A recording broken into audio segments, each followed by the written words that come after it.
In the heart of a dense, forested trail network, the kind only locals and die-hard off-roaders know, a group of young dirt bikers were out doing what they loved most, exploring the wild on two wheels.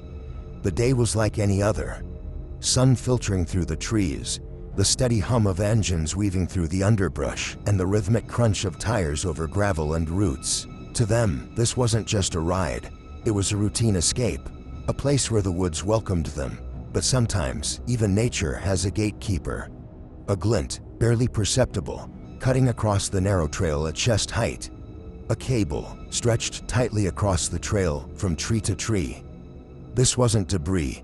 This wasn't accidental. Someone had carefully placed this, calculated the height, fastened it tight, and waited for it to do what it was designed to do. And if they hadn't seen it in time, the result would have been catastrophic.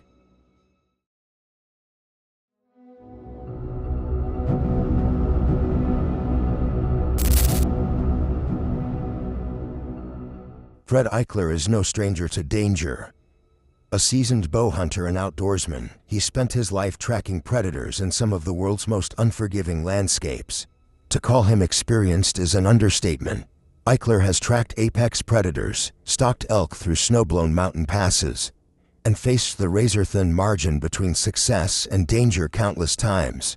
When Eichler set out on this particular trip to hunt brown bear, he knew the risks. They aren't just powerful, they're unpredictable, territorial, and capable of charging at speeds over 30 miles per hour. That's when he saw them. Bear cubs, just ahead on the bank, foraging in the grass. Clumsy, curious, and oblivious to the humans floating past them. But Fred knew better. Where there are cubs, there's a mother. Let's go. Get out of here.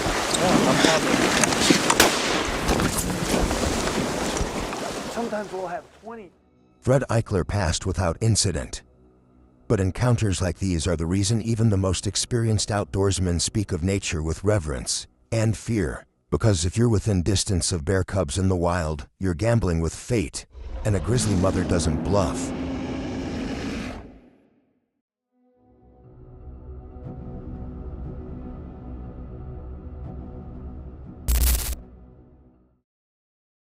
In a quiet corner of YouTube's outdoor exploration scene, a channel called Field Days has carved out a space unlike any other. Run by a man named Matt, Field Days isn't your typical adventure vlog. There are no flashy intros, no exaggerated reactions. Just one man, a backpack, and a deep respect for the natural world, and the abandoned, forgotten, or forbidden places hidden within it. Matt doesn't chase likes, he chases solitude. But on one particular trip, solitude came with something else, something unexplainable. Come, have a look at this cave. I don't reckon anyone's ever slept in it before, but this is it. This is the entrance to the bedroom for the night, and it is not what I expected. What we're gonna do is we're gonna jump on this shonky ladder, and once we get inside the cave, there is no leaving until the sun comes up tomorrow morning. So as Matt explains the plans on how the evening and night is going to go, he descends into the cave using a very unstable-looking ladder. He searches for the perfect spot to set up camp, even climbing through small gaps and tight crevices to truly shut himself out from the outside world. He finds a spot, and everything was working out fine, up until he hears something truly concerning. Although hearing noises in a cave isn't exactly a crazy occurrence, there's something about how he explains how it's impossible that leaves me with chills. Weird noises I've heard now. One, I swear to God it was the ladder that I come into the cave on. It was swinging. Now, in a haunted cave, oh my fucking God. That was the sound. It's the chains moving when I climb down the ladder. It's a big, heavy, thick chain. Wind can't move that. You can't move that chain with wind. It's way too heavy. There is no wind coming in here. There's no wind even Holy shit. And that sound was not normal. I'm getting out of here. Matt isn't easily shaken.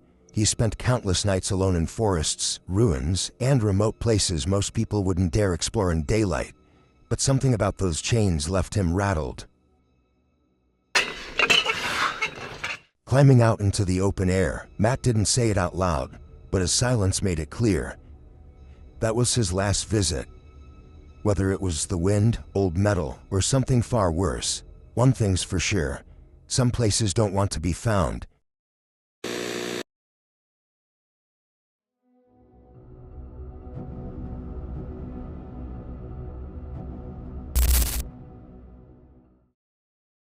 A YouTuber by the name of Noah thought he was in for a peaceful night out in the woods. He had driven out to a remote spot near Sun River, Oregon, just looking to get away from everything and camp in his truck for the night. He found a quiet place, set up the back of his truck, made something to eat, and settled in. It was the kind of trip he'd done before, nothing unusual. But sometime after midnight, things got weird. I'm currently sleeping in the back of my truck right now. I don't even know what time it is. And there's someone walking around my truck. If you can hear that, it's pretty loud.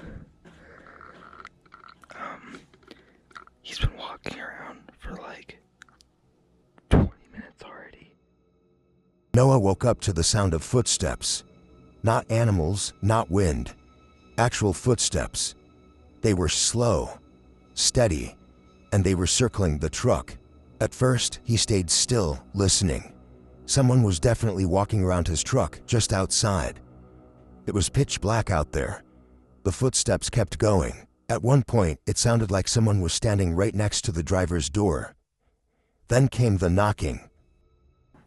He's touching my truck.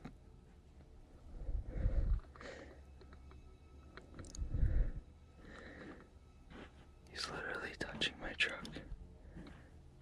How am I supposed to get him away? He's literally knocking. He's literally knocking on my truck. The canopy, the back door's locked. I've never been so scared before ever. I don't think he knows that there's anyone in here. It is 2:30 in the morning right now. He's still walking around my truck. I'm gonna try to see if I can flash my light to get him scared. So he runs away. There he is. Oh my god.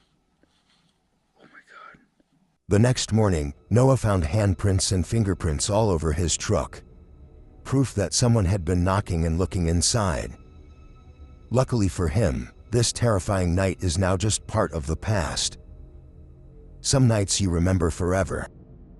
Not because you want to, but because you survived them.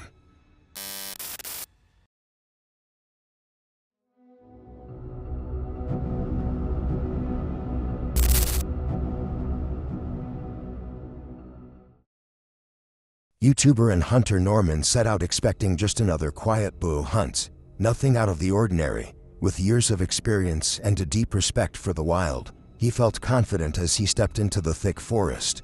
But what was supposed to be routine quickly turned into something else. Go on. Go on. I'm not going to shoot you. Go.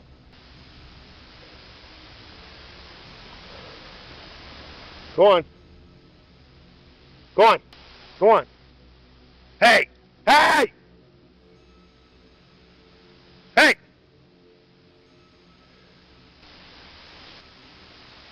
Rob! Out from the undergrowth, a large cougar emerged, staring him down. Its eyes locked onto his. No hesitation, no fear, just pure, focused intent. This wasn't a fleeting glimpse. The predator was just feet away, standing its ground, unnervingly close. Norman didn't run or look away. He knew he had to keep his eyes locked on at all times. Hey! Hey!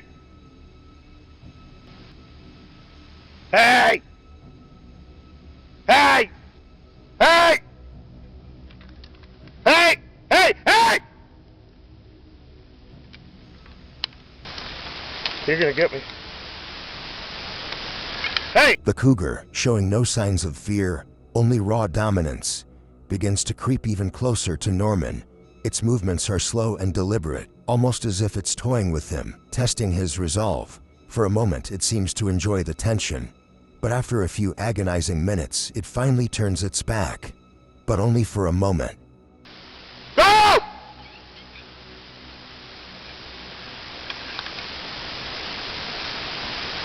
Go! Go! Whatever. Oh God, he ain't gone, he's still right there. Norman mentions the cougar is still there. There's something extremely terrifying about the cougar retreating back slightly just to try keep watch out of sight. But Norman knows how to handle these kinds of situations and is not averting his gaze. Go on! Hey! Hey! Go on!